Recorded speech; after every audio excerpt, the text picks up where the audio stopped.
नमस्कार। 1857 की क्रांति, ये नाम तो हम सबने सुना है, पर क्या कभी ये सोचा है कि उस उथल-पुथल के बीच राजस्थान की रियासतों में असल में पावर किसके हाथ में थी? मतलब पर्दे के पीछे असली खेल कौन खेल रहा था? चलिए, आज इसी पहेली को सुलझाने की कोशिश करते हैं।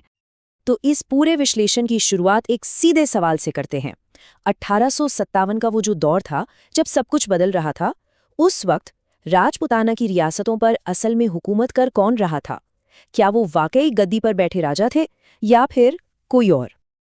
देखिए, इस सवाल का जवाब छिपा है उस दौर के सिस्टम में ही, जहां पावर के आप कह सकते हैं दो केंद्र हुआ करते थे। एक तो था स्थानीय और दूसरा बाहरी। तो एक तरफ तो थे शासक, जो रियासत के ट्रेडिशनल हेड थे, मतलब स्थानीय प्रमुख, और दूसरी तरफ लगभग उनके साये की तरह थे पॉलिटिकल एजेंट। ये लोग ब्रिटिश सत्ता की आंख और कान की तरह काम करते थे। हर बड़ी रियासत में पावर का यही डबल स्ट्रक्चर चल रहा था। अब देखते हैं कि 1857 में ये जो व्यवस्था थी, वो जमीन पर असल में दिखती कैसी थी। कौन सी रियासत में किस शासक के साथ कौन सा ब्रिटिश एजेंट बैठा था, ये नाम उस दौर की असल तस्वीर को बिल्कुल साफ कर देंगे। यहाँ से देखिए, तस्वीर एकदम साफ होने लगती है। जयपुर की बात करें तो शासक थे राम सिंह द्वितीय और उनके साथ पॉलिटिकल एजेंट थे ईडन।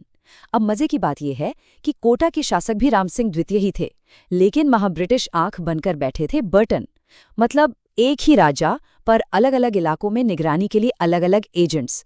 और उधर जोधपुर में महाराजा तख्त सिंह के हर फैसले पर मैकमोहसन की पैनी नजर थी। कह सकते हैं कि हर दरबार में एक सिंहासन था और उसके ठीक बगल में एक ब्रिटिश कुर्सी भी लगी हुई थी। और ये पैटर्न सिर्फ यहीं तक नहीं था, दूसरी रियासतों में भी यही चल रहा था।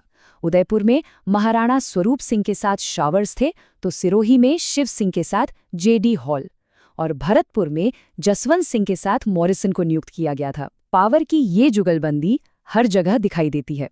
हाँ, हर रियासत की अपनी कहानी थी, पर किरदार लगभग एक जैसे ही थे, एक स्थानीय चेहरा और एक बाहरी ताकत।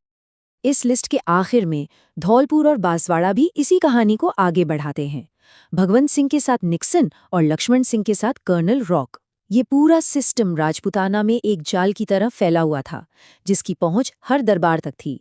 लेकिन कहते हैं ना कि हर नियम का एक अपवाद भी होता है, और एक ऐसी जगह थी जहां ये जाल थोड़ा उलझ गया। तो इस एक जैसे पैटर्न के बीच भरतपुर का मामला सबसे अलग और मजेदार है। वहां कुछ ऐसा हुआ जिसने इस पूरी व्यवस्था को एक तरह से चुनौती दे दी।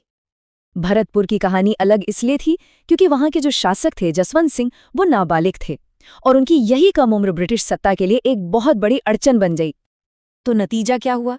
शासक के नाबालिग होने की वजह से पॉलिटिकल एजेंट मॉरिसन को भरतपुर से वापस जाना पड़ा।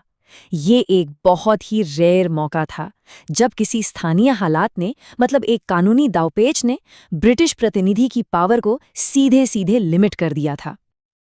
तो इन सभी नामों और भरतपुर की इस अनोखी घटना के बाद हम वापस अपने ओरिजिनल सवाल पर आते हैं। क्या ये सच में शक्ति का संतुलन था? एक नज़र फिर से उन खास जोड़ियों पर डालते हैं। याद कीजिए, जयपुर में राम सिंह और ईडन, जोधपुर में तख्त सिंह और मैकमॉसन, उदयपुर में स्वरूप सिंह और शॉवर्स। ये सिर्फ नाम नहीं है, ये उस सिस्टम के प्रतीक हैं जहां हर सिंहासन के बगल में एक और कुर्सी रखी थी, जिसे लंदन से कंट्रोल किया जाता था। यही जोड़ियां उस समय की सत्ता का असली चेहरा थीं। तो आखिर में ये सवाल हमारे सामने खड़ा होता है कि शासकों और एजेंटों की ये जो पूरी व्यवस्था थी, क्या ये पावर शेयरिंग की कहानी है या फिर एक तरफा कंट्रोल का एक छिपा हुआ सबूत? इसका जवाब शायद इस बात पर निर्भर करता है कि हम इतिहास को किस नजरिए से देखते हैं।